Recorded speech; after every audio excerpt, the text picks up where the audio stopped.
तो hello guys, आज का वीडियो में मैं आप लोगों को दिखाऊंगा ये डोमिनार 400 सीसी है। इसका थोड़ा बहुत नॉइस है इंजन पर। तो सबसे पहले हमको आइडेंटिफाई करना पड़ेगा इसका सिम नॉइस है या इसका भाल्व गाइड नॉइस है। तो इसके लिए हमको इंजन को उतारना पड़ रहा है। तो गाइस से कंडीशन देखो, टोटली आधा इसको बॉडी पार्ट ओपन कर दी। तो अब हम इसको इंजन को उतारेंगे। तो चलो देखते हैं। तो देखो इंजन को कैसे उतारा जाता है। तो चलो लेट्स स्टार्ट डन। पकड़ो। जब भी आप इंजन को उतारेंगे तो प्रिवेंट ऑफ एक्सीडेंट और सेफ्टी फीचर्स के लिए नीच पर एक कोई देसी जुगाड़ यानी टायर को भी इधर रखो, तो इंजन पर कोई चोट नहीं आएगी। चल निकालो,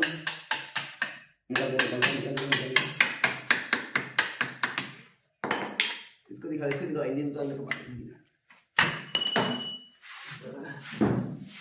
बाद बार कर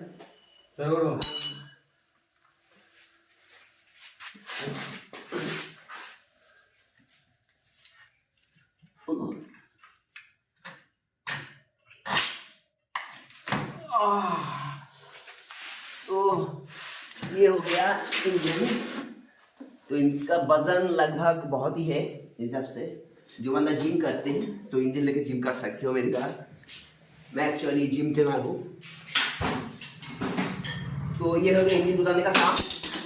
तो अभी इसको हम क्लीन करके वॉश करेंगे। उसके बाद इसको टॉप ओपन कवर को ओपन करेंगे, क्योंकि इसका धूल मिट्टी अगर इंजन पर चला जाएगा तो डैमेज होने का चांसेस है। तो सिम को नापना है इंक्लूडिंग भाल्व गाइड को। तो चलो ऐसे इंजन को उतारा जाता है। तो इसका क्लियरेंस जब मैं दिखाऊंगा तो अब आपको लोगों को डायरेक्टली समझ में आ जाएगा कैसे इसका भाल्व और सिम को नापना चाहिए। तो कीप वॉचिंग। तो गाइस, ये डोमिनार 400 का इंजन। अब इस पर हम सिम को नापेंगे। इसका भाल्व क्लियरेंस जो गाइड है सिम, उसको नापेंगे। तो सबसे पहले हमको हेड कवर को ओपन करना पड़ेगा। ओपन कर ली। अब इस कैम शाफ्ट को टीटीसी मार्क पर आना है। तो टीटीसी मार्क कैसे लाना है, इंक्लूडिंग आपको बाहर से ये कैम का जो एलन की पोजीशन है इसको मूव करके आपको टीटीसी मार्क तक लाना है। ये देखो टी, दोनों cam shaft, inlet cam shaft, exhaust cam shaft, T mark, और बोथ साइड लाइन हेड का वॉल के साथ सेम रहेगा। ठीक है। और उस पर पिस्टन का जो मार्क है वो इस साइड पर रहेगा। पिस्टन का जो टी मार्क है उसके साथ एक मार्क इस एंगल के साथ रहेगा। तो ये हो गया प्राइमरी स्टेज। अब इस पर हम नाप लेंगे। सबसे पहले इस पर कितना आना चाहिए, स्टैंडर्ड क्लियरेंस 8 से लेके 12 तक, 0.08 mm से 0.12 mm इनलेट का, यानी स्टैंडर्ड क्लियरेंस कितना हुआ 0.10 mm। तो फिलहाल गेट को सारे हम चेकिंग करेंगे। और एग्जॉस्ट का कितना होगा 13 से 17, यानी 0.13 से 0.17 mm, यानी मिडिल कितना हुआ 0.15 mm। तो ये स्टैंडर्ड क्लियरेंस। तो सबसे पहले हमको भाल्व क्लियरेंस चेक करना है। तो इसका फिलर गेज से हम नाप लेंगे इस पर क्या घिस रहा है, कौन सा गेज। तो चलो, तो इस पर कुछ भी नहीं घिस रहा है। ये मैंने 0.06 mm का लिया, 7 का, ये नहीं घुस रहा है। तो इससे और भी थिन वाला गेज 0.5, इस पर हम चेक करेंगे। 0.5 भी नहीं घिस रहा है। इनलेट 1, इस पर भी नहीं। इनलेट 1, इनलेट 2 पर भी नहीं, 5 भी नहीं घिस रहा है। तो आपको स्टैंडर्ड अगर एज्यूम करना पड़ेगा। इस पर 0.05 mm घिस नहीं रहा है तो आपको 0.01 के मान आपको लेना है, काम आसान करने के लिए। आप चेक करते हैं एग्जॉस्ट का। एग्जॉस्ट पर कितना रहता है, तो हम 12 सबसे पहले घिसाएंगे, छोटा वाला फिलर गेज। ये फ्रीली मूव हो रहा है, इस पर भी हो रहा है, तो इससे बड़ा लेंगे। ये स्टैंडर्ड क्लियरेंस वाला 15 फ्रीली मूव हो रहा है, फ्रीली मूव हो रहा है।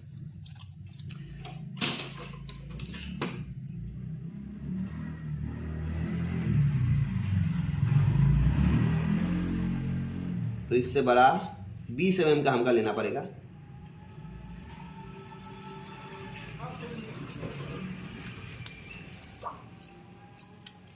हाँ, ये कस के मूव हो रहा है, कस के। तो ये इसका नाप क्या है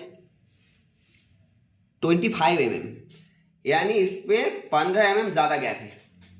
तो इस पर चेक करते हैं। ये तो फ्रीली मूव हो रहा है।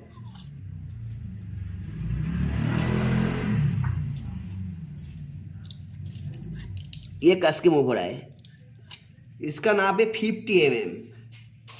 तो गाइस देखो, जो क्लियरेंस रखना चाहिए था उससे ज़्यादा गैप है इसमें। और एक चीज़ देखो, इसका नॉइज इसलिए आ रहा था, ये जो एग्जॉस्ट कैम शेफ्ट का एग्जॉस्ट कैम लोब 2 है वो देखो घिस गया।